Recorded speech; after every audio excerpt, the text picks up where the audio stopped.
Jutaan orang yang kita lihat di jalan hari ini sedang membawa bendera dan menghantar mesej kepada musuh bahawa kita tetap teguh dalam mempertahankan keutuhan wilayah negara kita.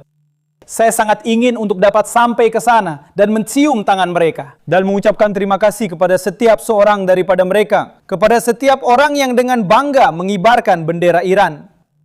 Suatu hari, saya berkata dengan penuh keikhlasan bahwa saya sanggup mengorbankan nyawa saya demi bayi Iran kecil yang baru berusia sehari itu.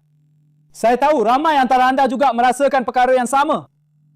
Hari ini, saya ingin memberitahu rakyat kita yang tercinta bahawa kami bersedia demi kesihatan anda, demi keselamatan anda, demi ketenangan anda, demi maruah, demi bendera yang anda kibarkan itu. Bukan sahaja generasi kita, tetapi juga generasi akan datang sanggup berkorban. Namun biarlah bendera anda itu sentiasa kekal megah dan berkibar dengan penuh kebanggaan. Hari ini adalah sangat jelas bahawa matlamat utama kita ialah untuk menghapuskan bayang-bayang peperangan dari negara kita serta memastikan keselamatan untuk semua rakyat. Tidak boleh diterima jika ada yang selamat sedangkan rakyat dan negara kita tidak selamat. Baru sahaja datang dari Teheran. Satu ancaman yang kedengaran hebat dalam ucapan, tetapi sangat mengingatkan kepada satu jalan cerita yang dunia sudah pernah lihat berakhir dengan kekalahan. Major General Amir Hatami, Komander Tentera Darat Iran, menyatakan bahawa jika musuh melancarkan operasi darat, tiada seorang pun askar harus dibiarkan hidup. Apa yang amaran ini tunjukkan secara praktikal ialah satu rejim yang cuba mempamerkan kekuatan. Tepat ketika kebimbangan semakin meningkat, bahawa Amerika Syarikat akan memperluaskan perang dan membawa tekanan ke tahap yang lain. Yang membuat ancaman ini ialah kepimpinan tentera Iran dan waktunya bukan secara kebetulan. Dalam beberapa hari terakhir, Reuters mendedahkan bahawa beribu-ribu tentera Amerika telah mula tiba di Timur Tengah, termasuk pasukan dari Division ke-82 Lintas Udara dan kira-kira 2,500 anggota Marine. Turut dimaklumkan bahawa dalam kerajaan Trump terdapat perbincangan mengenai pilihan penggunaan kekuatan di wilayah Iran, termasuk untuk melindungi laluan minyak dan memberi tekanan ke atas kawasan strategik. Ini membantu untuk memahami mengapa kenyataan Hatami dibuat. Ia bukan lahir daripada rasa selamat, tetapi daripada ketakutan bahawa fasa seterusnya perang akan menjadi lebih sukar untuk Teheran. Di sinilah persamaan dengan Iraq muncul. Ancaman Iran cuba menunjukkan imej keberanian mutlak. Tetapi ia mengingatkan kepada jenis gertakan yang digunakan oleh Baghdad sebelum ia dihancurkan pada tahun 2003. Tariq Aziz, salah satu suara paling penting dalam rejim Saddam Hussein, berkata bahawa pencerobohan bukanlah satu perkara yang mudah dan ia akan menjadi perang yang berdarah dan panjang. Pada hari pertama pencerobohan, Saddam menyerang Bush dalam ucapannya. Namun, dalam prakteknya, serangan Amerika Syarikat telah melumpuhkan aparat tentera Iraq dalam beberapa minggu sahaja. Reuters mengingatkan bahawa pencerobohan bermula pada 20 Mac 2003, menghancurkan pasukan Iraq dan menyingkirkan Saddam daripada kuasa dengan cepat. Pada 9 April, Baghdad sudah pun jatuh ke tangan tentera. Jadi, apa yang Iran sedang lakukan sekarang? Ia sedang mengulangi formula lama rejim yang terdesak. Meninggikan nada, berjanji akan kemusnahan total dan cuba meyakinkan musuh serta sekutu bahawa serangan darat akan membawa kos yang terlalu tinggi.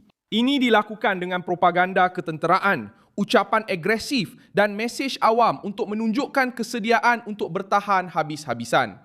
Tetapi jenis bahasa seperti ini juga boleh menunjukkan kelemahan. Apabila sesebuah komando tentera perlu menyatakan bahawa tiada siapa akan keluar hidup-hidup. Dia sedang cuba menampung dengan retorik apa yang dia sudah tidak mampu jamin di medan strategik. Dan hari ini, keadaan strategik semakin merosot. Bagi Teheran, Donald Trump telah menjelaskannya lagi dalam ucapan yang disiarkan di televisyen. Beliau menyatakan bahawa Amerika Syarikat hampir mencapai matlamat utama mereka. Beliau berkata akan menghentam Iran dengan sangat keras dalam 2 atau 3 minggu akan datang dan mengancam untuk membawa rejim itu kembali ke zaman batu.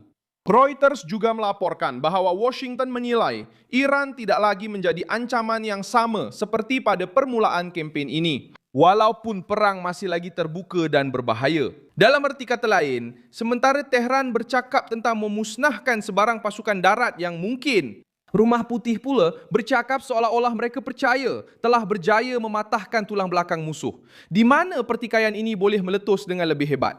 Reuters mendedahkan bahawa antara kemungkinan misi-misi yang berkaitan dengan Pulau Hark, pusat penting untuk pengaliran minyak Iran dan tindakan untuk memastikan laluan kapal terjamin.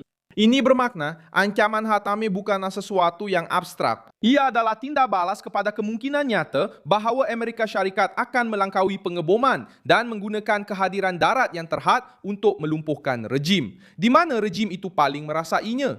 Kenapa perbandingan dengan Iraq ini begitu berat? Adakah kerana Baghdad juga bergantung kepada taktik menakut-nakutkan? Merah juga berjanji akan memberikan tentangan sengit dan juga cuba meyakinkan bahawa orang Amerika akan membayar harga yang tidak tertanggung.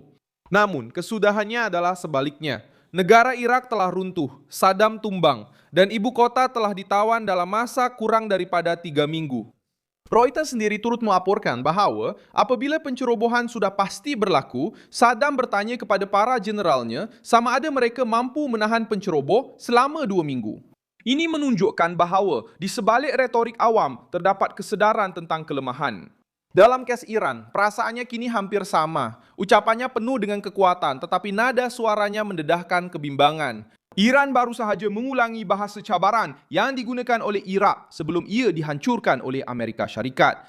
Teheran cuba mengubah ancaman menjadi penangkalan, cuba menimbulkan rasa takut pada pihak lawan, cuba kelihatan bersedia untuk pertembungan sepenuhnya. Tetapi sejarah menunjukkan bahawa jenis gertakan seperti ini apabila muncul terlalu lewat dan di bawah tekanan ketenteraan yang semakin meningkat boleh kedengaran lebih sebagai tanda kelemahan daripada bukti kekuatan. Iraq bercakap dengan nada keras dan telah dihancurkan. Sekarang, Iran bercakap tentang memusnahkan mana-mana pasukan darat musuh. Tepat pada masa Amerika Syarikat menambah bilangan tentera, meningkatkan retorik dan bertindak seolah-olah mereka melihat satu rejim yang sudah pun terluka.